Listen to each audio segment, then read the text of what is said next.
E aí, pessoal, tudo bem com vocês? Hoje a aula é sobre circunferência e círculo, tá? Qual que é a diferença entre circunferência e círculo? Bom, a circunferência é o contorno circular. Toda vez que a gente falar de contorno circular, é a circunferência. Por exemplo, o contorno de uma aliança é um exemplo aí de uma circunferência, ok? O círculo é a região plana circular, tá? Então, a região plana circular é o que a gente pode chamar de círculo. Então, o círculo ele é todo preenchido. Por exemplo, a tampinha de um copo, tá? De uma vasilha, a tampa de uma vasilha, a tampa de uma panela é um contorno circular, é um círculo, tá? Então, a circunferência ela tem uns pontos, tá? Equidistantes do centro da circunferência, ok? Então, aqueles pontos equidistantes ao centro da circunferência formam a circunferência. Então, aqui eu denominei ponto A, ponto B, ponto C, ponto D e ponto E. Mas eu tenho vários outros pontinhos que eu não dei um nome, uma letra para eles. Tá legal? Esses pontos fazem parte da circunferência. Então, ele é um dos elementos, tá? Então, a gente pode chamar aqui de pontos pertencentes à circunferência. Ponto A, ponto B, ponto C, ponto D, ponto E.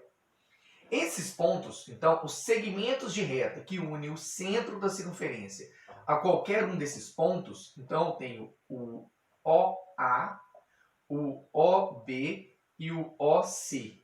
Então, OA, OB, OC são chamados de raios.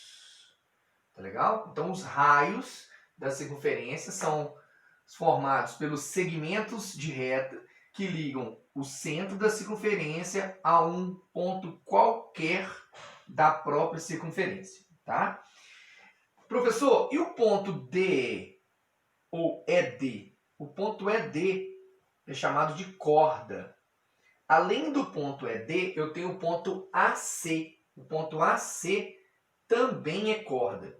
Então, a corda é o segmento de reta que tem como extremidades dois pontos da circunferência. Tá? Então, AC tem dois pontos como extremidades. Tá legal? ED tem dois pontos como extremidades, tá? Do segmento de reta. Então, são cordas. Tá? Dessas duas cordas, uma corda é especial. Né? Tem uma diferença aí.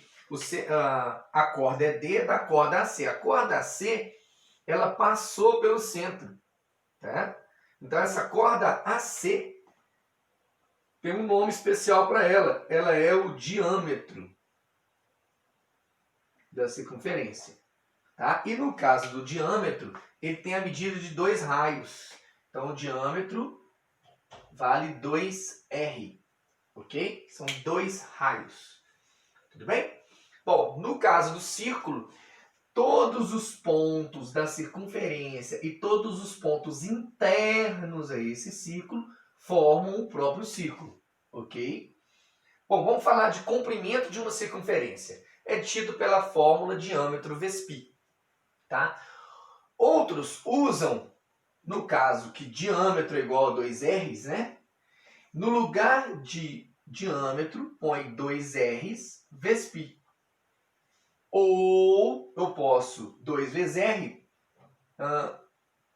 associar aqui do modo que eu coloco 2π vezes R. Então, 2πr. Parece que fica um pouco sonoro, né? Mas eu não gosto muito de trabalhar com ele porque a fórmula da área de um círculo é π. O π ficou feio, né? π vezes R ao quadrado. Então, olha só, tem professor que ensina 2πr, πr 2, ou πr ao quadrado. Parece que vai fazer confusão, né? Então, eu prefiro dizer que o comprimento da circunferência é diâmetro vezes π. Tá legal? Bom, o π é conhecido da gente, beleza? É aproximadamente 3,14. Lembrando que π é um número irracional. Ele tem uma dízima infinita e não periódica. Tá legal? Como que foi achado, então, na verdade, o valor de π? O valor de π é o seguinte, tá vendo que o d está multiplicando? Se eu enviar o d para cá, eu vou ter o d dividindo com o comprimento da circunferência. Então, o comprimento da circunferência dividido pelo diâmetro da própria circunferência dá o valor de π. Então, foi feito vários testes, tá legal? Pegando aí medindo o comprimento da circunferência, dividindo pelo próprio diâmetro e chegando ao valor aproximado de 3, tá? Então 3, 3,1, 3,14. E aí foi definido esse valor para o π. Tá legal? Agora, a gente já sabe trabalhar aí com essa fórmula. Então, se eu tenho aqui que o raio, riscando de preto, se eu tenho que o raio aqui, então, vale 5 centímetros, significa, então, que o diâmetro vale 10 centímetros. Então, nesse caso, eu tenho diâmetro vezes π, eu tenho 10 centímetros vezes 3,14. Então, o comprimento é 31, a vírgula anda uma casa, 4 centímetros. Esse seria, então, um exemplo que a gente poderia utilizar aí, tá? Mas e se eu quisesse trabalhar com um setor circular, tá? E se fosse, na verdade, apenas um pedaço da circunferência, né? Um trecho da circunferência. E se eu tivesse algo parecido com isso, então, ó. Então eu teria um setor de 90 graus, tá? E aí eu tenho o raio medindo 5 centímetros ainda, tá? Então, na verdade, eu teria uma circunferência completa, mas eu quero, na verdade, medir apenas o setor. Só essa curva. Tá legal? Quanto, então, valeria essa curvinha ali de 90 graus? Bom, 90 graus para 360 é 1/4 da circunferência completa.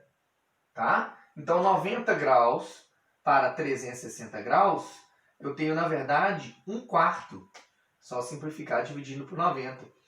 Então, eu tenho 1/4 da circunferência. Tá legal? Então, se eu tenho que a circunferência é diâmetro vezes π, o raio vale 5.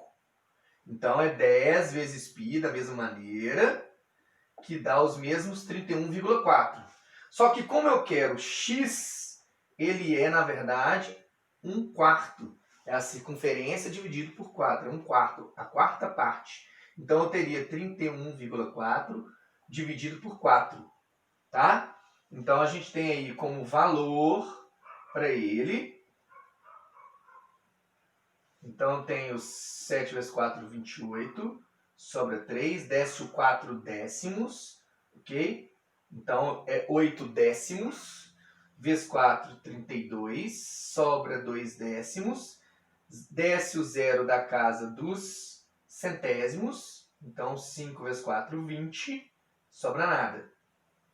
Tá? Então, a gente teria aí como resultado final o valor de 7,85 centímetros para o valor de x, que seria essa curva em relação ao setor, né? A gente chama de arco. O arco de 90 graus dessa circunferência, né, de 5 centímetros de raio, ela mede, então, 7,85 centímetros aproximadamente, porque a gente está trabalhando com valor aproximado sempre, tá, gente? Estou falando de π 3,14, é um valor aproximado.